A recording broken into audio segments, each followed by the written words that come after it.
नमस्कार। आज हम देवी कालरात्रि के बारे में थोड़ी गहराई से बात करेंगे।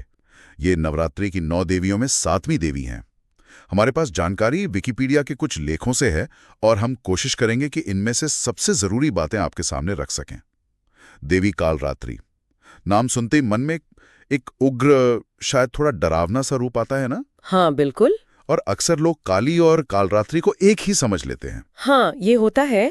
कई बार तो नामों का इस्तेमाल भी एक दूसरे की जगह हो जाता है। जी। हालांकि कुछ मानते हैं कि ये दोनों देवियां अलग अलग हैं। देवी महात्म्य में इनका खास तौर पर उल्लेख मिलता है। अच्छा। और नवरात्रि में, जैसा आपने कहा, 7वें दिन इनकी पूजा होती है। देवी का सबसे भयंकर, सबसे प्रचंड रूप माना जाता है इनको। हाँ, मतलब जिनका स्वरूप ही भय पैदा कर दें। बिल्कुल। और ये भी कहते हैं कि ये सभी राक्षसी शक्तियों, भूतों और जो भी नकारात्मक ऊर्जा है उन सब का नाश करने वाली हैं। हाँ, माना जाता है कि इनके आने की आहट से ही ये सब भाग खड़े होते हैं। तो फिर इनके नाम कालरात्रि का मतलब क्या हुआ, ये थोड़ा समझना चाहेंगे। हाँ, ये दिलचस्प है। काल शब्द के कई मतलब हैं। समय, मृत्यु या फिर काला रंग। और रात्रि मतलब रात। ठीक है। तो काल रात्रि का एक मतलब हो सकता है समय का अंत करने वाली शक्ति, या फिर रात का गहन अंधकार। गहन अंधकार। जी।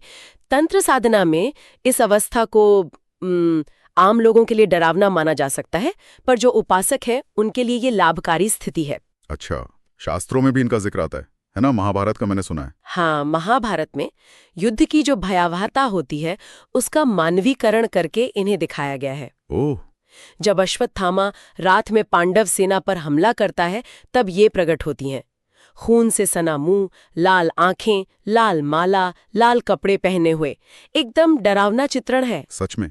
और पुराणों में भी इनका वर्णन है? जी हाँ, कई पुराणों में। मार्कंडे पुराण में जिक्र है। स्कंद पुराण में एक कहानी है कि कैसे पार्वती जी ने देवताओं की मदद के लिए कालरात्रि को भेजा था। अच्छा। और कहते हैं कि उन्होंने अपनी सांस से ही राक्षसों को जला दिया। अपनी सांस से? हाँ।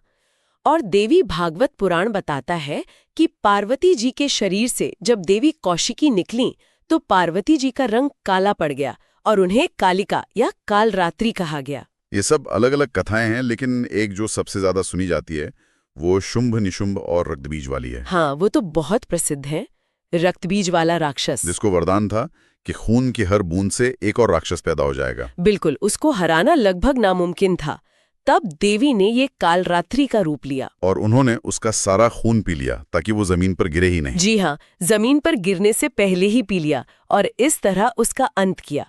ये उनकी विनाशक रूप को दिखाता है। तो फिर उनका स्वरूप कैसा बताया गया है? मतलब दिखने में कैसी हैं वो? उनका रंग एकदम घोर अंधकार जैसा काला बताया गया है। बाल बिखरे हुए हैं और 4 हाथ हैं। 4 हाथ? अच्छा। हाँ, बाएं 2 हाथों में कटार और एक लोहे का कांटा या वज्र कह सकते हैं। ठीक। और दाहिने 2 हाथ वरद मुद्रा और अभय मुद्रा में है, मतलब आशीर्वाद और सुरक्षा देने वाली मुद्राएं। और उनका वाहन वो भी कुछ अलग है शायद? हाँ, उनका वाहन गधा बताया गया है। गधा? ये थोड़ा असामान्य लगता है। हाँ, लगता तो है। लेकिन एक बात और है, इतने भयंकर रूप के बावजूद उनका एक नाम शुभंकरी भी है, मतलब शुभ करने वाली। ये कैसे? ये तो विरोधाभास लगता है। यही तो उनकी खासियत है।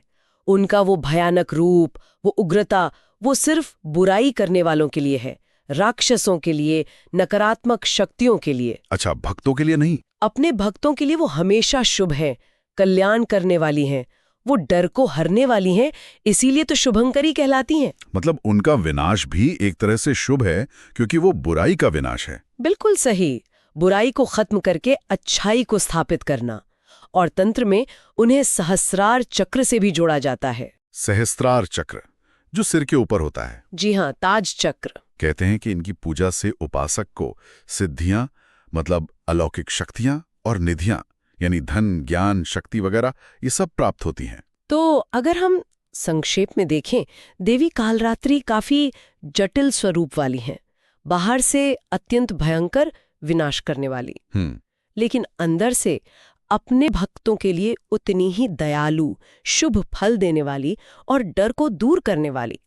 और नवरात्रि का 7वां दिन इन्हीं का है। हाँ, उनका रूप दुष्टों के लिए तो प्रलय जैसा है, पर भक्तों के लिए वो अंधकार और चिंताओं को मिटाने वाला प्रकाश है। और ये सिर्फ बाहरी अंधकार नहीं, वो हमारे अंदर के अज्ञान के अंधकार को भी नष्ट करती हैं, ऐसा माना जाता है। ये बहुत गहरा अर्थ है। जी।